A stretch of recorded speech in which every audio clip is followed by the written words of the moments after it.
que ser amigo de Deus. Querido Jesus, estamos em Sua preciosa presença mais uma vez, gratos a Ti, louvando ao Senhor por tão grande misericórdia, por mais um dia ter nos dado o privilégio de acordarmos vivos, com saúde, para poder compartilhar do Teu grande amor e de Tua tão maravilhosa palavra. Somos filhos Seus limitados, dependentes e carentes de Sua graça, perdão e misericórdia. Rogamos ao Senhor para que o Senhor venha nos instruir mais uma vez, usando palavra de sabedoria, para que possamos compartilhar com seus filhos e filhas palavras de vida eterna, palavras que edificam, orientam e mostram o caminho que agrada ao Senhor. Pedimos, Senhor, assim e agradecemos em nome de Jesus. Amém. Bem, a paz do Senhor, querido professor. Esse é mais uma conversa franca e sincera, espiritual, OBD de cara a cara. É uma grande honra aqui que eu tenho ao meu lado, e você tem aí também, nos ensinando com seus comentários teológicos, doutrinários, o professor Samuel de Barros. A paz do Senhor, meu querido. Pastor, professor Gerson, a paz do Senhor, amigos, amigas, irmãos. Que alegria poder estar mais uma vez com vocês aqui. É uma honra muito grande para nós. Amém. A lição de hoje é a lição de número 9, as limitações dos discípulos. O texto áureo se encontra no capítulo 9 de Lucas, e o versículo 40, que assim nos diz: E roguei aos teus discípulos que os expulsassem, e não puderam. Na verdade prática, o comentarista da lição nos traz o seguinte pensamento: ao longo de seu ministério, Jesus foi seguido por homens simples, imperfeitos e limitados, mas jamais o descartou por isso. Uma lição maravilhosa que nós aprendemos aqui hoje, no mundo pós-moderno, onde tudo a busca da perfeição, né? Tudo se busca, em todos os aspectos dessa nossa sociedade, se busca a perfeição. No carro, no celular, em todos os aspectos da sociedade, na educação. E isso é trazido para também o nosso meio cristão. Hoje se visualiza, se vislumbra pregadores perfeitos, ensinadores perfeitos, igrejas perfeitas. E esta lição ela vem para nos mostrar que nós, que somos obreiros da obra do Senhor, que compomos a obra do Senhor, somos limitados, carecemos da misericórdia e carecemos da graça. Nós vemos nessa lição hoje, professor Samuel, é exatamente essa limitação, e vem para confrontar aí muita deidade que às vezes é colocada sobre o vaso, sobre o discípulo de Jesus. A gente aprende muita coisa aqui. Bastante coisa, e é uma lição fantástica, formidável, né? Em muitos aspectos. Hoje vai ser falado sobre as limitações dos discípulos. Então, o ser humano ele tem um limite, né? Ele tem um limite, nós temos um limite. O fato de servirmos a Jesus, ou sermos servos de Deus, ou buscarmos ser discípulos do Senhor, discípulos de Jesus, não nos tira os limites de que nós temos naturais, né? Naturais e instintivos também. Então, a gente pode perceber assim, por estarem com Jesus, claro que tinha uma expectativa muito grande em relação a eles, mas eles eram homens extremamente limitados, né? A expectativa era maior do que a capacidade que eles tinham para suprir essa expectativa. Me lembro de uma charge de um quadrinho que eu gosto muito do personagem Kelvin, no jornal Estadão, tem sempre aquelas charges dele. O Kelvin é inspirado em um teólogo. O nome dele é inspirado em um teólogo. Bom, e nesses 3 quadrinhos, ele está discutindo, conversando com uma coleguinha de escola dele. A coleguinha fala assim: tirei um A. E ele diz, né? Eu tirei um C. E ele estava super contente por ter tirado um C.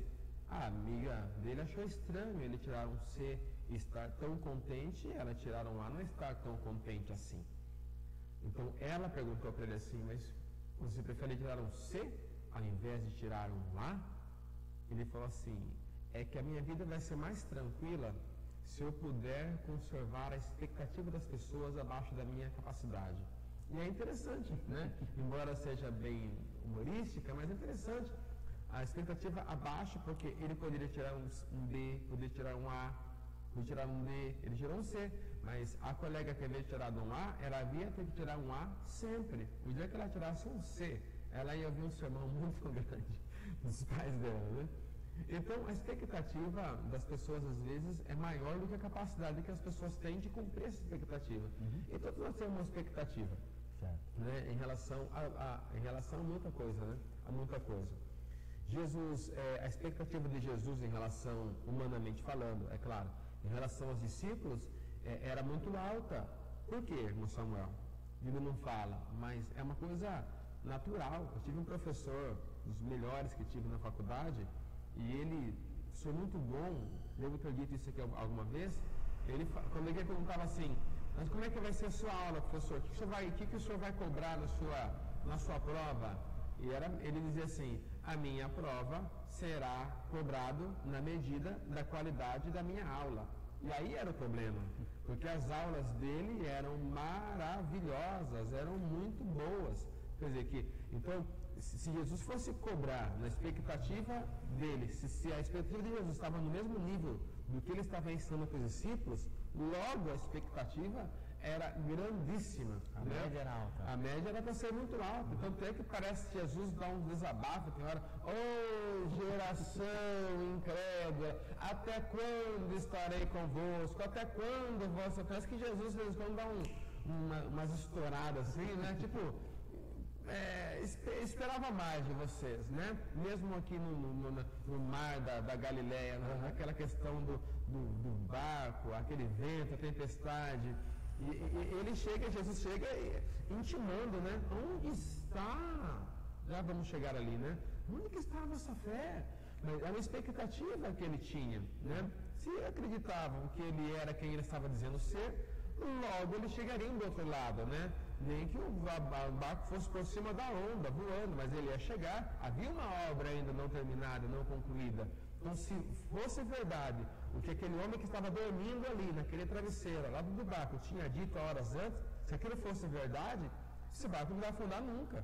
Se esse barco afundar, como diz aquele hino, né? A gente vai andando em cima da água, porque ele não concluiu ainda o que ele disse que concluiria, não é mesmo? Então a gente vê, mas apesar dessa expectativa, Jesus, é claro, não fez como a gente costuma fazer. Quando alguém não cumpre nossa expectativa, a gente descarta, exclui, joga fora, deixa de lado, não recomenda mais, né? Queima o filme daquela pessoa, aqui não prega mais, aqui não ensina mais, aqui ele não pode falar, aqui ela não pode cantar, porque a gente tem uma expectativa, não cumpriu, então fora, você não está mais dentro do meu rol. Jesus não, ele foi atrás, né? Foi atrás, ele censurou o comportamento, corrigiu, mas não abandonou. Ele acreditava que alguma coisa de bom ia sair dali. Afinal de contas, ele era bom. Ele, por ser bom, transmitiria coisas boas. Então, algo de bom ele poderia extrair depois. É um padrão de perfeição que nós colocamos, né, professor? Porque Jesus pegou homens brutos. Correto. Ele não foi buscar em Harvard, ele não foi buscar nas cátedras de Jerusalém os seus discípulos, ele foi catar homem que estava fedendo peixe no meio do mar, o outro tudo suado lá, o Mateus colhendo imposto, perdido num monte de gente lá com dinheiro e tudo. Então Jesus pegou homens assim, homens brutos, e foi transformando, criando discípulos. É que hoje nós já não temos tanta paciência assim. Nós somos a geração que quer as coisas prontas. Queremos nosso computador levar 5 segundos para andar uma informação. Desligue isso aqui, mande para consultar isso aqui urgente, porque eu não posso esperar 5 segundos. As demandas não me permitem esperar 5 segundos para uma informação. É aquela filosofia de Golias. Né? Quando aquele menino chegou para Golias com aquele pedaço de pau, aquele estilinho na mão, usando uma linguagem hoje, né? Pedaço de pau, aquele trapinho na mão com pedra, ele falou assim, viu? Eu quero um homem, eu não quero vou usar uma expressão sem a preocupação etimológica da palavra, não quero um moleque aqui. Dá-me um homem. O que ele queria? Eu quero um homem pronto, eu não vou esperar você preparar um soldado aqui para vir me combater comigo. Eu quero um homem feito, um homem pronto. E assim somos nós. Exato. Nós também queremos homens prontos. Não queremos preparar um líder no nosso grupo, um líder na nossa comunidade. Nós queremos pronto. O senhor falou essa questão da prontidão que nós queremos, essa imediatez. Daí a função de muita troca de departamento, porque às vezes não queremos preparar um obreiro que hoje ele começa como líder de mocidade, amanhã, se ele for bem discipulado, se ele for bem orientado, amanhã ele pode ser um ótimo pastor. Sim. Desde que esteja uma sequência, uma orientação. Tudo isso está ligado à formação desse discípulo e desse obreiro. Eu acho uma pena, eu acho lamentável, muitos pastores, jovens pastores, chegarem ao ministério sem ter, às vezes, passado um ano, pelo menos, com um pastor com pelo menos o dobro da idade dele. É lamentável, é lamentável. Então, acho assim, terminou a faculdade de teologia, terminou a seminário, terminou, rapaz, vai ficar naquela igrejinha lá, tem 10 pessoas, tem um ancião lá, você vai ficar um ano com o pastor lá, o irmão Zezinho lá, vai ficar com ele lá, ele canta desafinadinho, ele prega sempre o João 3,16, você vai ficar lá com ele durante um ano. Depois desse período você volta para cá, vamos ver se você vai estar habilitado para continuar sendo um obreiro. Então, essa proximidade desse ancião com uma pessoa bem mais jovem, isso ia trazer uma formação num campo ministerial, eclesiástico, muito amplo. Então, é isso que a gente vê na Bíblia, né? Não é assim que a gente vê? Não foi isso aí que o Moisés, que Jetro foi para Moisés? Não foi assim Elias e Eliseu? Tem um monte. Não foi assim Moisés com Josué? Não foi assim Paulo com Timóteo? E é assim. E ele falou, tudo aquilo que de mim ouvistes, confia também. Toca, confia realmente. Quer dizer, não fica aqui você sozinho, Timóteo, que você aprendeu de mim, confia também a homens fiéis, para que eles possam passar para o outro também aquilo ali. Então, é compartilhar, o ser humano não vem pronto, o ser humano não vem pronto, mas o Sérgio Cortella, esse grande filósofo que temos no Brasil hoje, o orgulho da nossa terra, né? Ele fala isso, nós não nascemos prontos, porque a gente fala, fulano é velho, parece que a gente nasceu pronto e vai gastando. Ele fala assim, a gente nasce não pronto e vai se formando, né? Então, e um dos homens mais inteligentes do mundo, considerados assim, um linguista chamado Noam Chomsky, ele tem uma frase que é dele, e ele fala assim, que o homem é uma tábula rasa. Então, é um espaço vazio, que ele está aprendendo, recebendo informações que vão formando o seu caráter, a sua ética, o seu comportamento, e aqueles homens eram verdadeiras tábulas rasas que Jesus recebeu ali e foi lidando com eles. Agora, no bloco 1, vamos ver como é que Jesus lidou com a dúvida agora deles, porque ele está formando, ele pegou homens assim, e está transformando eles transformando pescadores de peixes em pescadores de homens. Que bom. Lidando com a dúvida, o nosso primeiro bloco, ele traz aqui para nós a oração e a fé, e aqui tem duas coisas interessantes, professor Samuel, e a palavra de Deus e a fé. Capítulo 8, Jesus pergunta, onde está a vossa fé? O capítulo 8, versículo 25. Porque eles não conseguiram ali cumprir, ou estavam atemorizados diante daquela situação da tempestade. Sim. No capítulo 9, eles também não tiveram autoridades para repreender aquele demônio ali. E há aqui dois sentimentos que eu destaquei aqui, que eu gostaria de ouvir o senhor nos comentando. A timidez e a falta de autoridade. E a gente lembra o que Jesus diz lá em João, né? Sem mim nada podeis fazer. Então, há uma dependência desse discípulo em ter aí a autoridade da parte de Deus, ter ali o acompanhamento, o Espírito Santo guiando ali. É algo que a gente aprende aqui, né? Sim, bastante coisas. Primeira coisa, né? Você falou sobre a timidez e a falta de autoridade. O que está ligado à fé? Né? A fé, aquilo que eles acreditavam, né? Então a gente tem que aprender a diferenciar poder de autoridade. São duas coisas distintas, né? Poder é a capacidade de fazer alguma coisa, e a autoridade é a permissão para fazer aquela coisa, né? Eu gosto de uma vez que o nosso pastor presidente, o pastor Osmar, exemplificando a diferença entre poder e autoridade, ele parou atrás daquele púlpito, que era um púlpito de madeira, um púlpito pesado que tinha lá, e ele falou assim, eu vou explicar para vocês a diferença entre poder e autoridade. Parou atrás daquele púlpito e falou assim, eu tenho autoridade para pegar esse púlpito daqui e colocar do lado de lá. Mas eu não tenho poder. Ele fala, eu não tenho poder. Tenho autoridade, mas não tenho poder. O púlpito era pesado, ele tem uma certa idade já, né? E ele apontou para outro pastor bem mais jovem, o pastor Paulo Marcelino, e falou assim, o Paulo Marcelino, ele tem poder para pegar esse púlpito daqui e colocar lá do outro lado, mas ele não tem autoridade para isso. Então é essa distinção entre poder e autoridade. Muito comum essa confusão, muito comum confundir poder com autoridade. A autoridade a qual o professor já se refere, ela é fruto da confiança que eles têm em Deus, na palavra de Deus, logo a fé. Né? E essa questão de fé foi muito questionada por Jesus por diversas vezes, né? Homens de pouca fé, né? Foi assim lá quando o mar quase devorou aquele barco. E aqui de novo, e aqui na situação onde Jesus fala assim, onde está a vossa fé? Então não era a primeira vez, então Jesus se preocupava muito, a questão da fé está atrelada à autoridade que eles possuíam, onde que está a vossa fé? Então, a fé era responsável, né? Era dela que viria a autoridade que eles teriam em alguma situação. E aqui vem uma coisa interessante, porque logo a gente entende que a fé, irmãos, cada um tem a fé numa certa medida, né? A fé que o pastor Gerson tem para determinada coisa, eu posso não ter, não é mesmo? Existem várias distinções de fé. Fé pode aumentar, fé pode diminuir, fé pode não existir. Vai depender sempre de cada um, não é mesmo? Fé também com confiança, né? Confiar, acreditar, enfim.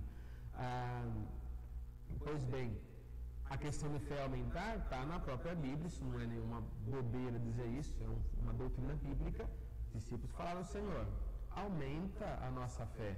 Eles reconheceram que eles não tinham fé para acreditar em tais palavras que Jesus dizia para eles. Então, mas a fé, então, o segredo para que essa fé aumente, para que essa fé seja gigante em nós, primeira coisa, o que eu faço para a minha fé, para que a minha fé possa aumentar e eu possa ter mais autoridade? O que eu faço para se aumentar?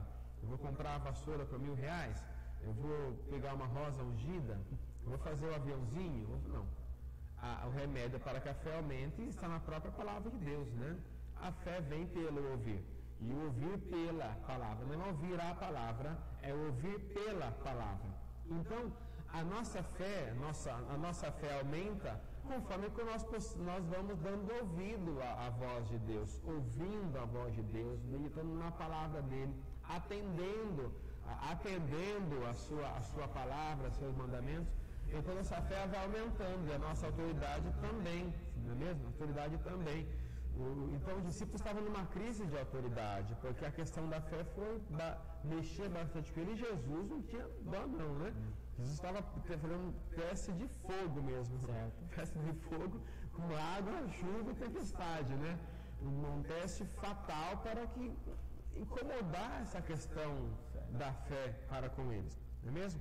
Por outro lado, nosso professor já nos colocou aqui a questão da timidez. Eu não gosto muito, e é uma opinião bem pessoal, da forma como muitos pregadores falam sobre a timidez. O tímido não vai para o céu, o tímido não vai entrar no reino de Deus e tal. Não. Aí todos os irmãos que têm alguma dificuldade de falar em público, se consideram tímidos e são tímidos, ele fala, então estou perdido, né? Eu não vou para o céu também. Não é essa a ideia da palavra de Deus, né? A timidez a qual a palavra se refere em Apocalipse 21, versículo 8, é a vergonha de se falar do amor de Deus. É a vergonha de se declarar um cristão. É a vergonha de falar, não, sou temente a Deus, sigo a Jesus, sou fiel a Deus. Como você tem vergonha de falar isso, é essa timidez que a Bíblia combate. Porque a questão de você falar em público, tem gente que não tem a timidez assim, de falar em público, mas escandaliza o evangelho. Então não quer dizer tanta coisa assim. São assim, versáteis na oratória, mas escandalizam o evangelho, não é mesmo? A timidez, mas eu tenho vergonha de falar em público, e eu sou tímido, e quer dizer que eu não vou herdar a reino de Deus? Não é essa a ideia, né? O timidez ali do Apocalipse é o sinônimo de ser medroso, de ter medo de falar, eu sou assim, sirvo a Deus, sou fiel a Jesus, e pronto, não gostou? Mas é isso que eu sou, entendeu? Essa não é a questão de... A questão de falar em público, na verdade, uma pesquisa feita por alguma instituição, que eu não tenho essa fonte agora, ela disse que a timidez de você ter vergonha de falar em público é o medo número 1 do planeta inteiro. Então, praticamente todo mundo tem a timidez de falar em público, né? Ah, irmão Samuel, eu não tenho, porque eu sou um pregador, tá? Coloca você na frente de acadêmicos para falar para a igreja, você não tem. Mas se de repente você vai ter que apresentar um trabalho, um TCC, apresentar uma monografia numa universidade, com o reitor na sua frente, você vai tremer, com muita vergonha. Não quer dizer, tirou você do seu situação de conforto, Exato. te coloca no mundo, você vai ficar tímido também. Então, por favor, a timidez que foi condenada aqui em Apocalipse 21:8 e na Bíblia não é a mera vergonha de falar em público. Ali é a pessoa que medrosa, que se envergonha é a palavra correta, de falar do amor de Deus. Jesus falou isso, aquele que se envergonhar de mim, eu também me envergonharei dele, não é mesmo? Então vai ser aquela proporção, né? Então ele fala assim, quem me negar, eu também vou negar. Quem se envergonhar, eu também vou se envergonhar. Aí ele fala assim, mas se for infiel, eu continuo fiel. E agora? Aquela fidelidade que ele se referiu ali, e eu ainda estou falando de fé, quando ele fala assim, e se forem infiéis, ele permanece fiel, cuidado. Aquela fidelidade ali, e vocês têm plena liberdade para discordar de mim, isso aqui não é o ponto final, deixo a abertura, não somos donos da verdade, mas aquela fidelidade ali não é a fidelidade ao ser humano, é a fidelidade à palavra de Deus. Por isso que fala assim, se for infiel, Deus permanece fiel. Porque estou servindo a Deus, aí o cara sai da igreja, larga a mulher, larga filho, cai na promiscuidade, Deus se afasta daquela pessoa. Deus foi infiel? Não. Deus foi fiel. Foi fiel a quem? A palavra dele. E a palavra dele diz que os nossos pecados fazem separação. Então, quando nós somos infiéis, Deus permanece fiel à palavra dele, não a você. Porque se ele voltar para arrebatar a igreja dele e eu e você estiver desviado, crendo, não, Deus é fiel a mim. Deus vai cumprir o que ele falou. Deus é fiel a mim, Deus é fiel a você. É uma conversa. Se você tem guardado a palavra de Deus, obedecido os mandamentos dele, Deus é fiel à palavra dele que está em você. Tá vendo? Se vós estiverdes em mim e as minhas palavras estiverem em vós, aí, pede o que você quiser, né?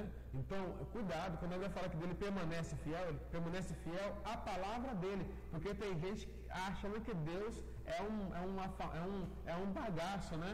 Que ele vai lá, puxa daquela laranja tudo que tem e joga o bagaço fora. Não, Deus é fiel.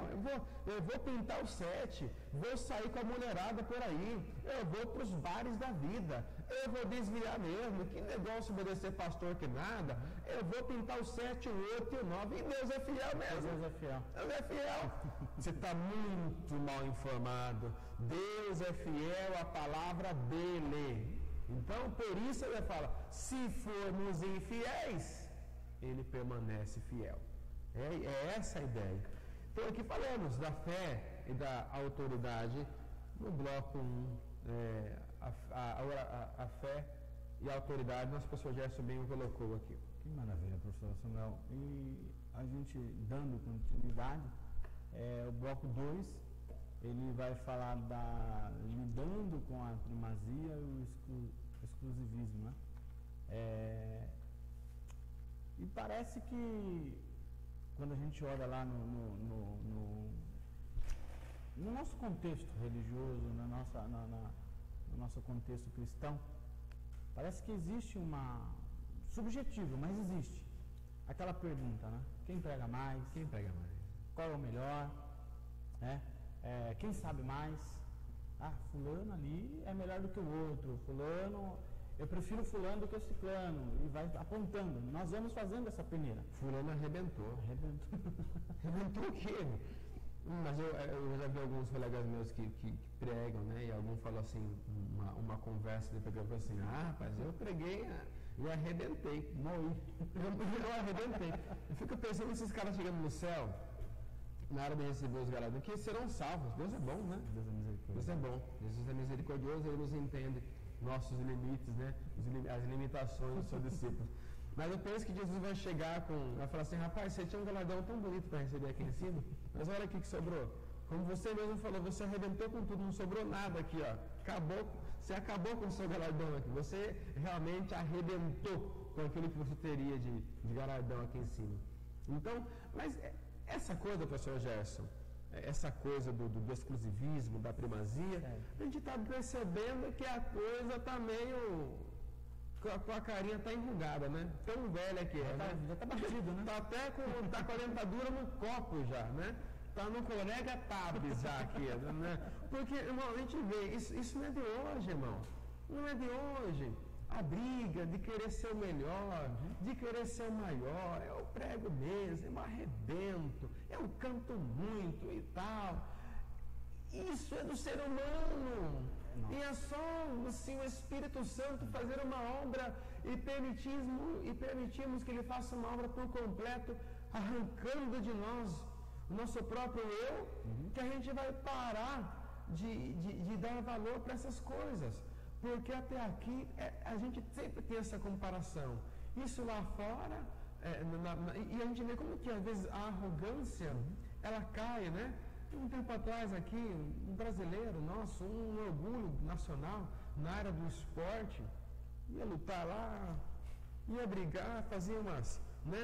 Baixava a guarda, todo mundo que ia brigar, escondia o rosto para não apanhar. Ele baixava aqui, fazia assim com a mão, dava risada, dava até risada. É brincar, um cara com uma daquele tudo vai dar risada na frente dele, nem de baixa de oração e jejum, irmão. Então, irmão, tomou, ficou apagado ali, com o olho para cima. Então, às vezes, essa tendência humana ligada ao orgulho sabe, infelizmente, né, é uma coisa que está atrelada. Nosso ser humano é muito orgulhoso. Citei um tempo atrás aqui uma frase que está no livro de Marcos Lucas, a frase não é dele, mas está no livro dele. Ele falava assim, olha, o ser humano é tão orgulhoso, o ser humano é tão orgulhoso que aqueles que escrevem sobre a humildade desejam a glória da boa escrita. E aqueles que leem sobre a humildade desejam a glória por ter lido sobre ela. Então, dos dois lados você bate no orgulho, irmão. Então a gente tem que estar o tempo todo pedindo a Deus graça, misericórdia, tem compaixão de mim, Senhor. Se eu sou, eu não sou nada. Não foi, os dois homens não foram orar lá, e o fariseu foi orar, o publicano também. Quando o fariseu deu de cara com o publicano na esquina, ele quase perdeu o jejum dele mesmo. Ele falou assim, estragou no culto. Aquele cara que ele olhou e falou assim, estragou o culto que eu vim prestar aqui. E ali estão os dois prontos para orar, buscar a Deus, e para os dois ali, daqui a pouco, o fariseu começa a orar. O salmista falou, Senhor, suba a minha oração perante a tua presença. A do fariseu não subiu, a dele foi para o lado, a oração dele foi para o lado. E ele falou assim, Senhor, graças te dou, Senhor, porque eu sou fiel ao Senhor. Eu sou aqui um israelita, filho de Deus.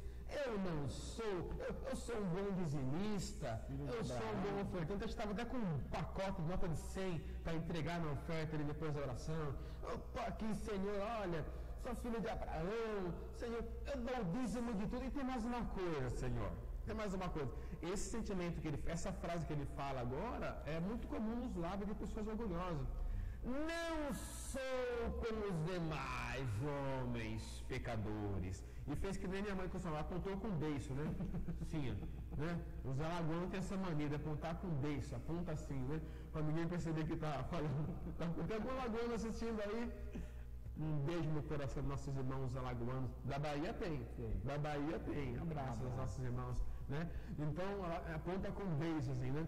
Então, quando aquele homem do lado ouviu aquela, só falou assim, Senhor, oh Senhor, inclinado, ele não tinha vergonha até de olhar, ele falou, Senhor, tem misericórdia de mim, Senhor, porque eu sou um pecador, Senhor. E foi assim, aí Jesus falou, né? Qual desses dois homens desceu justificado? Né? dessolidificado aquele que chegou perante Deus dizendo que ele era aquilo que ele realmente era, um pecador, não é mesmo? Então, chegou essa coisa de se orgulhar, né, de achar que é o tal. O senhor falou um ponto aí, professor Samuel, em que eu estava refletindo com minha esposa, ainda hoje, sobre esse assunto, acerca da nossa adoração, aquilo que a gente vem trazer para a igreja, não é vertical, é horizontal. Grupos, eles se vão se apresentar, eles querem qual que teve a melhor introdução, o guitarrista que fez o melhor solo, o cantor que fez o melhor solo. E isso tá ligado nesse sentimento de orgulho, essa primazia do exclusivismo. E um pensamento assim, ele não reflete a mente de Cristo, né?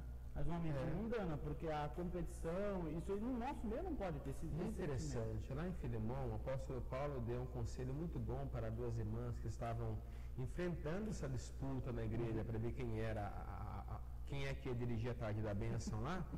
Aí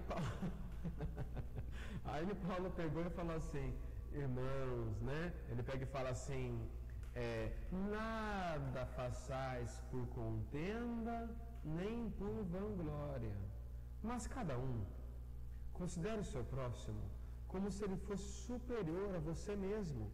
Isso é lindo, né, irmão? Tratar o próximo como se ele seja meu superior.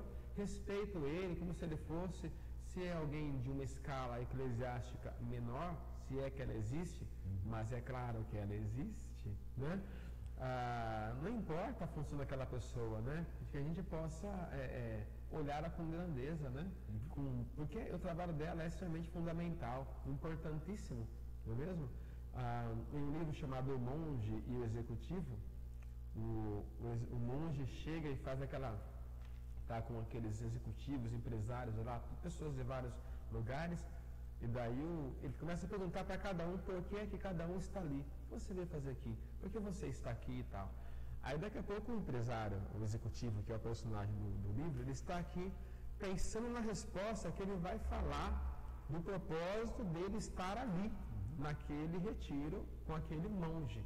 Então antes dele falou uma mulher lá, me parece que era uma freira, ela está falando do porquê que ela está ali, e que ela faz, Quando o monge chega para ele, quando chega a vez do executivo responder, o monge fala assim, agora, eu quero que você repita para mim o que foi que a sua colega do lado falou.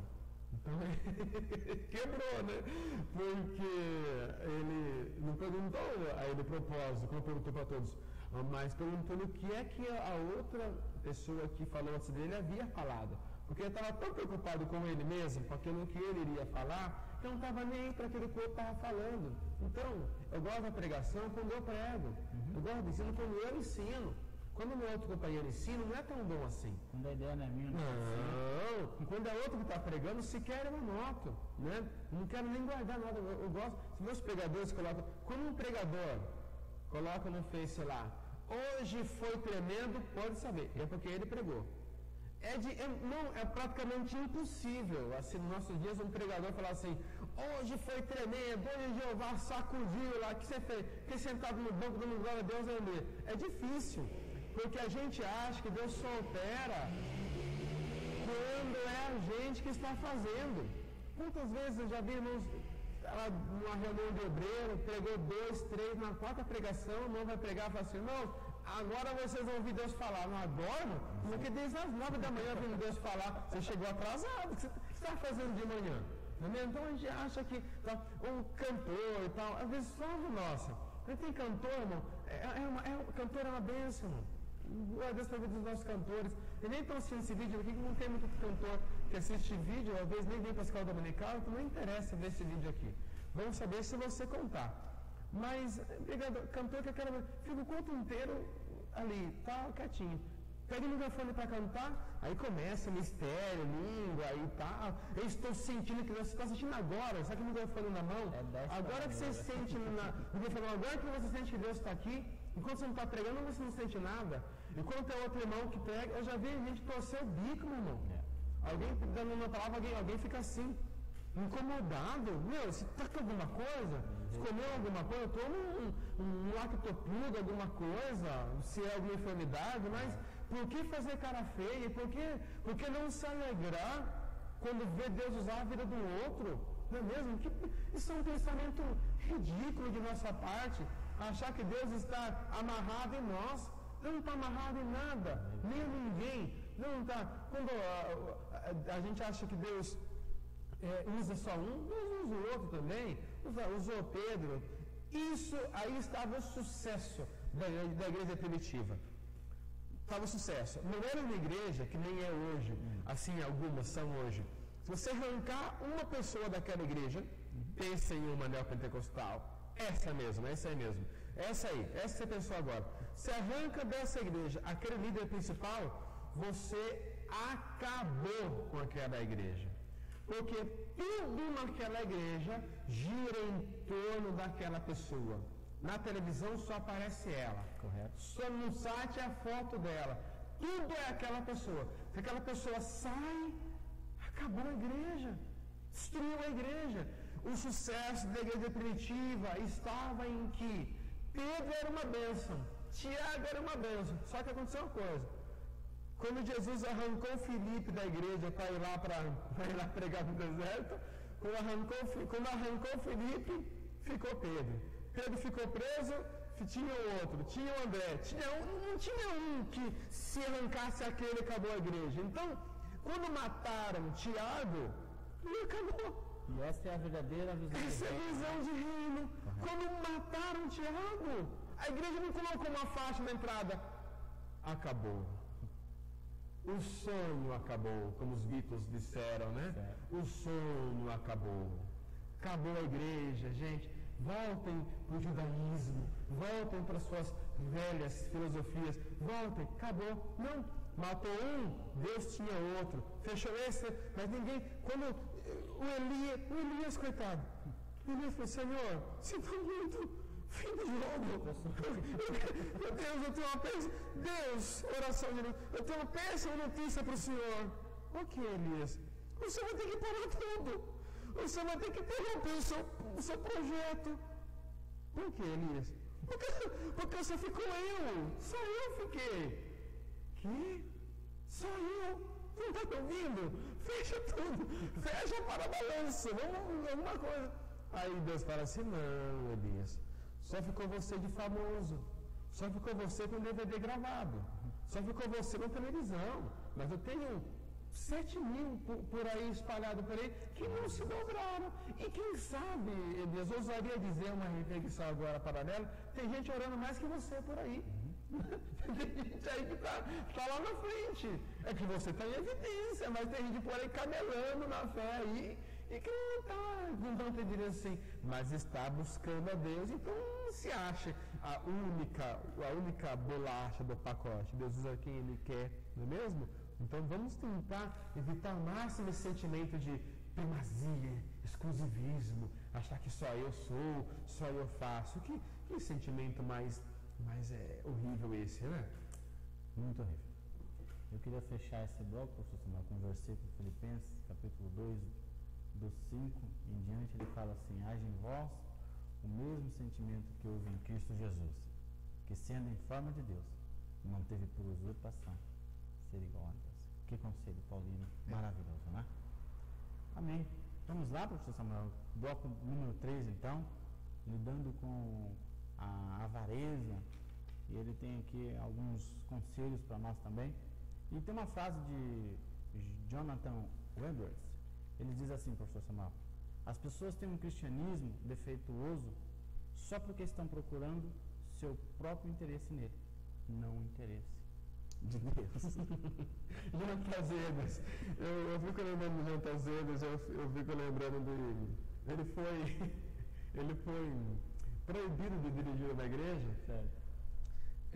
Diz os seus biógrafos, Orlando Boyer no Livro Heróis da Fé, porque ele insistia em dizer que só podia participar da Santa Sé quem fosse realmente convertido. Eu fico pensando assim, né? Ai, Jesus, né? Que coisa, né? Aí não deixaram mais ele dirigir a igreja porque ele dizia isso. Estava errado o pensamento dele, mas você gostou muito. até um pouco de constrangimento, né? Às vezes até de comentar alguma coisa da vida desses homens de Azedas. Fantástico, né? Deus deu aquele seu nome, no irmão dele, né? Pecadores nas mãos de um Deus irado. Fantástico pensamento, né? Covarde de Jonathan Edwards, né? Que vem para nós agora. Agora falamos sobre essa avareza, né? Esses valores invertidos, Muito, né? Invertidos. E aqui a gente percebe que o que Jesus faz em todo o Evangelho, o tempo todo com seus discípulos, já reconhecendo suas limitações, porque Jesus também era limitado. Não esqueçamos que nós estamos falando aqui de Jesus como homem perfeito. Então Jesus está vivendo e deixando sua própria vida como um exemplo para os seus discípulos também. Então, o que ele falava? Ele incentivava seus discípulos, limitados como eram, nessa questão de lidar com a avareza e tudo, nesses dois pontos, e aqui dá para até ir para a questão dos valores invertidos e evitando a ansiedade. Jesus incentivava seus discípulos a dependerem do Espírito Santo. Então, essa é uma grande chave, né, para os seus discípulos. Jesus, ele começou o seu ministério dependendo do Espírito Santo. A palavra Espírito Santo foi a primeira palavra que Jesus pronunciou quando ele oficialmente inaugura seu ministério terreno. Foi lá na sinagoga, quando ele acha. Eu gosto da palavra encontrou, porque quando ele fala encontrou, onde estava escrito, como a Bíblia não tinha capítulos nem versículos, isso foi surgir de 1200 e pouco para cá. Não existiam essas questões de capítulos e versículos. Quando você vê na Bíblia, fala assim, encontrou aonde estava escrito, você fala de familiaridade que Jesus tinha. Eu fico imaginando ele procurando esse texto de Isaías 61 para poder ler, né? Uma tranquilidade, né? Que habilidade, né?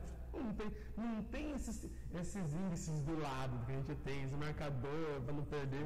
Ele falou só aqui, né? Era assim, né? Era aqui. E leu certinho, né? Primeira palavra que ele falou, o Espírito do Senhor. Então, então ele começa o seu ministério declarando sua dependência do Espírito Santo.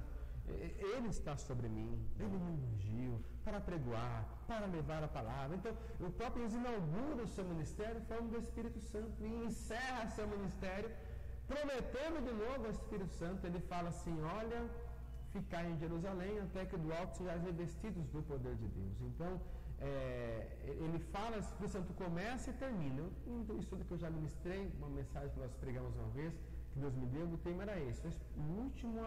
O primeiro a chegar, o último a sair. O Espírito Santo é esse aí. Primeiro ao que chegou. O Espírito de Deus pairava sobre a face das águas, né? E o Flávio Joséfo diz diferente, ele fala assim, e o Espírito do Senhor adejava, né? Sobre a face do abismo.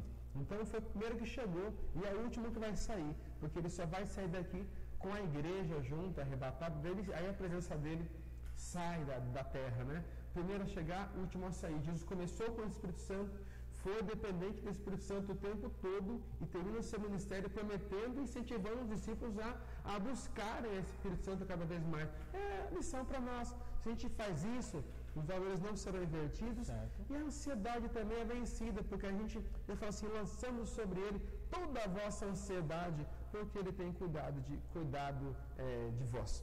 Então a gente consegue vencer essa nossa limitação no que diz respeito à ansiedade e aos valores que nós costumamos inverter, quando a gente procura ser mais dependente do Espírito Santo. Maravilha. Eu gostei de uma frase que o pastor José Gonçalves, o professor Samuel, colocou no finalzinho desse tópico, e muitos querem fazer do Evangelho um trampolim, né? Um meio para ficar famoso, um meio para adquirir. Essa lição, ela para mim, ela é um tabu a ser quebrado, né? É uma verdade a ser jogada nos nossos rostos, né? Porque parece que o pastor José Gonçalves ele tá vendo a realidade que está nos permeando, né? Ele consegue fazer uma boa leitura da nossa atualidade, porque muitos fazem do Evangelho um trampolim, um meio para ser famoso, um meio para adquirir carro, um meio para adquirir um terno novo, para ter, enfim, né? E esquecendo do principal motivo, que é a anunciação do reino, né? Interessante, não é pegar essa linha. Jesus podia, não. Se Jesus não fosse seguir essa linha de ser o Salvador, morrer pelos pecadores, como era esse propósito dele, pense em Jesus sem esse propósito. Que loucura. Mas se ele fosse um homem, assim, entre aspas, sem essa visão, sem esse propósito, você pode ter certeza que hoje você estaria lendo o nome dele. Ao lado de Aristóteles, Platão, outros nomes famosos. Lucas vai mostrar, se você está lendo cada capítulo do Evangelho de Lucas, você vai perceber numa ocasião onde um grupo de gregos chegam para querer falar com Jesus. Era o pensamento predominante da época. Porque a sua filosofia era diferente, né? É algo muito peculiar, é algo que ninguém tem uma visão, uma palavra como essa. Os gregos representam a aristocracia da época, a cabeça pensante daquele momento, né? Dos gregos vem os modos, os costumes. É verdade que Roma cativou a Grécia com as suas armas, mas a Grécia cativou Roma com a sua cultura, com o seu pensamento. Então, os gregos vão atrás para querer conhecer Jesus. E aí você vai ver que Jesus não se deixa levar por essa glória humana, essa glória terrena. A Bíblia fala assim, no próprio livro fala assim, e ele manifestava o firme propósito de ir a Jerusalém. Quer dizer, ele não estava nem aí com isso daí, com seu gesto daqui. Ele estava lá, ele estava ao lado de Deus, ele era Deus. Você acha que ele ia se deixar levar por uma cadeira a mais ao lado de Platão? Ele ia querer dar o nome dele para ser citado hoje ao lado de Aristóteles, ou de qualquer historiador famoso, ou de um matemático, um físico, um cientista. Por quê? Né? Isso é nada, isso é muito pouco perto porque ele era Deus. Não teve preocupação de ser igual a Deus. Outra versão fala assim, não considerou que o ser igual a Deus fosse algo a que ele devesse se apegar. Imagine se ser igual a Deus não era algo para ele se apegar, ele ia se apegar a essas coisas, essas barganhas aqui da terra. Então, Jesus jamais, ele poderia, mas ele não usou sua palavra, sua oratória, sua influência para se tornar uma pessoa famosa, não usou como um trampolim. Sua fama fatalmente veio, né, em virtude de sua grande obra. Mas Jesus não estava preocupado com fama, não. Com ser famoso, com nada disso, não. Até mesmo, os discípulos começaram a dar uns conselhos para Jesus, porque a pregação estava muito, né, estava meio assim, diminuindo o ibope dele. E, Senhor, vamos dar um up nesse discurso aí, vamos dar um upgrade nesse discurso, porque a galera tá saindo. Jesus falou assim, e aí? Você quer que eu mude o teor da pregação? Porque o povo está saindo. Agora os calvinistas ficam loucos da vida, né? Quereis vós também ir com eles? Aí os calvinistas piram, né? Ficam loucos, né? Aí eles falam, né? Senhor, calvinistas ficam loucos, né? Para onde iremos nós? Só tu tens palavras de vida eterna, não é mesmo? Então, Jesus não estava, então ele estava muito, não ia mudar o discurso para agradar meia dúzia de pessoas ali, não. E Cristo, quando ele ensina os discípulos a orarem, né? E discípulos, né, professor Samuel? Não eram apóstolos ainda, né? Muito bem lembrado.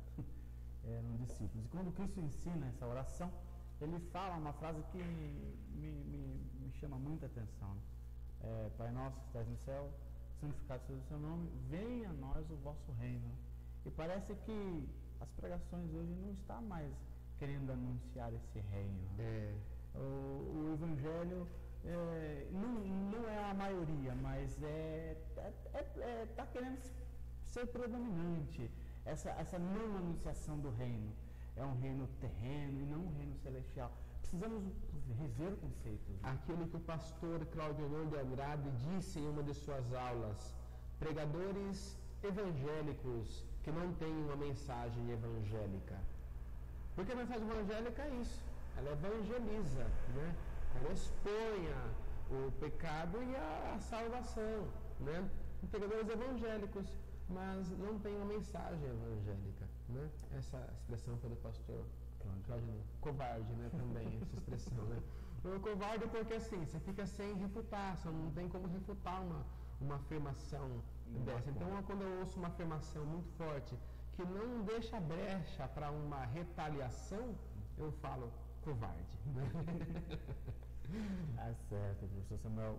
Dando continuidade, bloco 4, então, da nossa lição, lidando com o ressentimento, né? Ele fala que, na verdade, eu poderia até, não é ousadia minha, né? Mas até falando aqui, lidando com o perdão, poderia até dar esse título assim, né? Mas é o ressentimento mesmo, né? Necessidade do perdão, uma via de mão dupla. E muitos problemas de depressão, professor Samuel, eu tenho notado, isso aí é coisa que a gente até mesmo tem, vamos dizer assim, lidado pessoalmente com esse tipo de problemas. Muitas questões de depressão, ela é oriundas, né? Ou problemas psicológicos, pela falta do perdão, aquele ressentimento, aquele negócio ali que guarda mesmo, e isso vira um câncer na alma, né? Às vezes não é um mal visível, mas é algo que vai definhando a pessoa, vai corroendo ela por dentro. E quando você vê essa pessoa ressentida, às vezes essa pessoa ela já está com depressão, tem medo de ficar sozinha, tem complexo de inferioridade, e é um desencadeado, vai virando uma bola de neve que às vezes acaba até trazendo problemas muito sérios. O que é o ressentimento, né? A própria palavra o define, né? Sentir de novo, você sente de novo aquilo que você aparentemente já teria perdoado, deixado passar, então você sente de novo aquilo ali, né? Há situações de muito constrangimento que a gente possa ter passado e que ao se lembrar daquela expressão, daquela situação, você se constrange de novo. Isso é o ressentimento. O ressentimento pode ser relacionado a qualquer sentimento. Certo. Pode ser raiva, é um sentimento que volta, que você sente ele de novo, né? É o ressentimento. Então há a necessidade do perdão. Depende do ressentimento que for, a necessidade do perdão, sim. Voltar, você ir lá. Eu piso em ovos quando falo sobre perdão. Sou um pouco delicado nessa questão, mas há que se pensar nesse sentimento que eu tenho, essa raiva que eu tenho. Eu acho interessante quando Deus vê um sentimento nosso. Eu gosto da pergunta que ele fez para Jonas. Ele perguntou assim: é razoável esta tua ira? Essa pergunta é tão importante, parecia um psicólogo, né? Nem Freud perguntaria isso, né?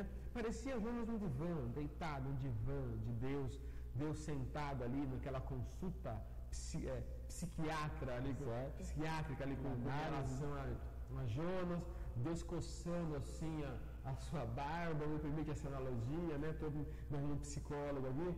Olha para Jonas, nervoso que estava com aquela bichinha que comeu a borboreira ali.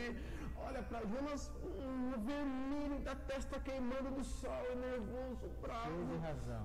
Babando assim, tremendo de raiva. Deus chega e fala assim: é razoável a sua ira? Na nossa linguagem, você acha que você está certo de estar tão nervoso assim? Seu sentimento tem fundamento na razão? Você está certo? Porque às vezes a gente está com raiva, mas por uma causa justa. Jonas estava bravo. Por quê? Alguém ameaçou ele de morte lá?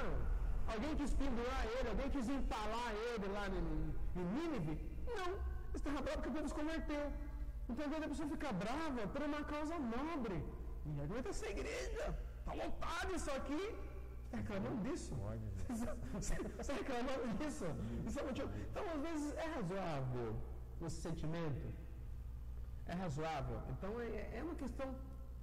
Então, às vezes a gente vê muito na igreja uns perdões assim, meio estranhos. O irmão não sabe pedir perdão, não sabe como perdoar. Culto de final de ano é aquela coisa. Parece Roberto Carlos na Globo. Tudo de novo.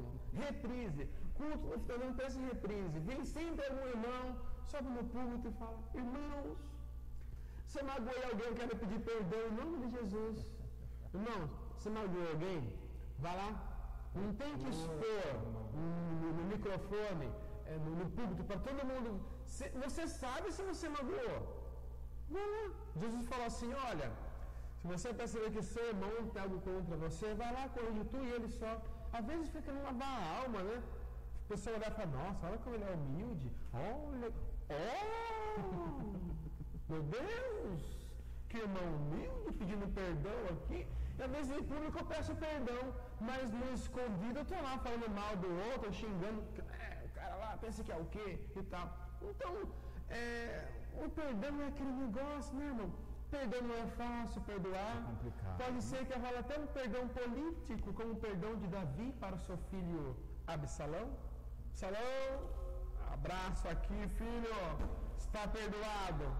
O povo vai lá, tira foto, põe na capa da revista Caras, aquele aperto de mão, né? Tem negociação de paz, né? Aperto de mão e tal. Aquele salão. Acabou? Desligou a câmera? Acabou? Ninguém tá gravando mais nada? Não. Só, uma coisa. Só que você vai morar lá naquela casa, tá?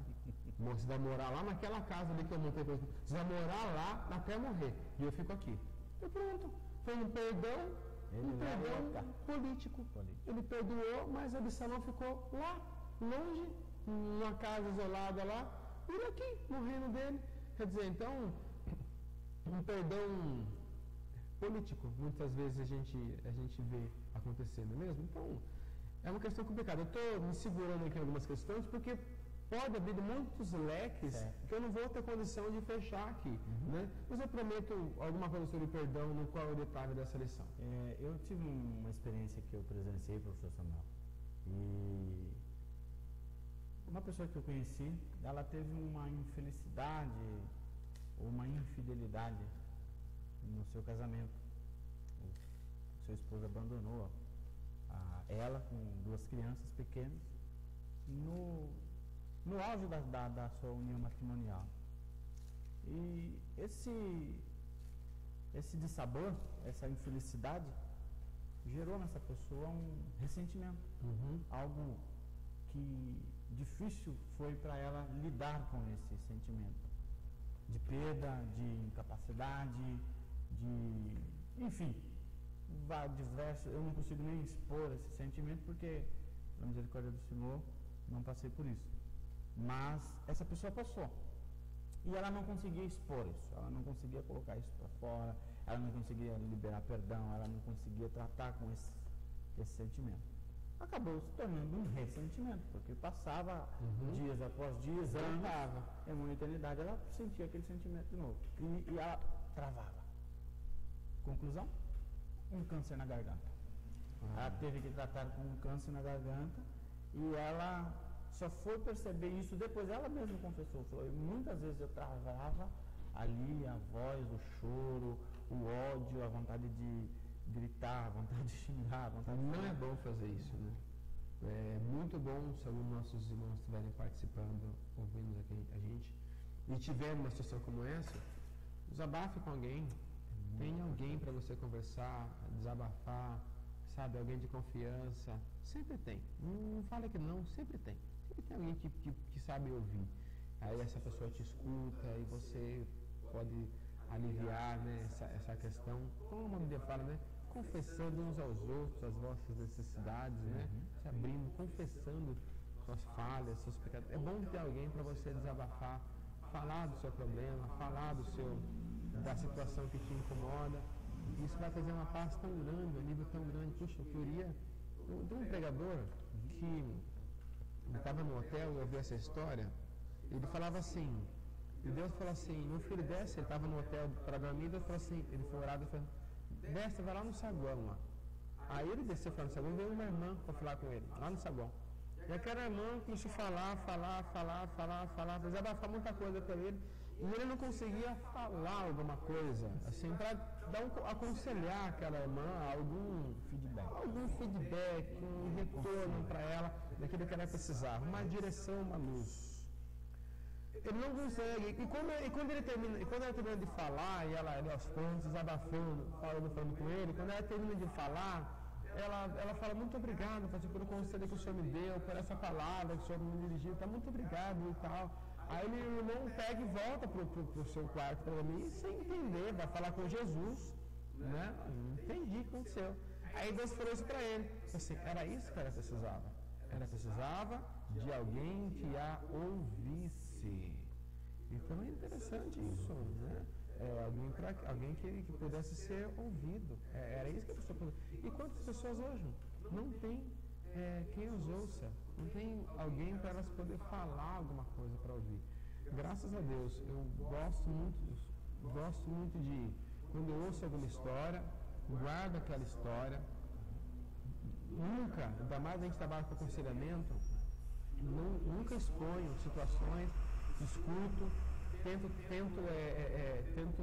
buscar de Deus palavras. Há pouco tempo atrás tinha um casal, uma situação, já estavam separados há alguns meses, né? Fazia acho uns 13 meses que estavam separados. Esse casal tem um bebê em casa, tudo, né? Já estava um pouco mais de idade. Aí o que eu peguei e fiz? Convidei essa pessoa para ir em casa jantar, né? E tomamos um café lá em casa, conversamos sobre várias coisas e tal. No meio da conversa, eu cuidadosamente introduzi a questão família. Irmãos, tentava de todo jeito ali, a pessoa estava irredutível, não vai, não volta, não quer e tal. E eu pegava e ia falar outras coisas, porque a pessoa nem sabia que eu estava tratando com ela, para ele era só um café informal. A glória de Deus, sabe? A gente orou por ele depois, quando terminamos a conversa, tudo. E depois me alegrei muito de vê-los juntos de novo. E na rede social, recebendo mensagens em inbox, a gente agradecendo, obrigado, porque eu não sei o que vocês falaram, mas me ajudou, foi bom, tudo. E vejo as fotos deles hoje juntos, com mensagens assim, tipo, Deus é fiel, nossa família está uma bênção. Isso alegra muito no seu coração, né? Mas se não tivesse alguém para ouvir, alguém para escutar, na direção do Espírito Santo de Deus, porque às vezes também tem cada conselho também errado, né, professor Samuel?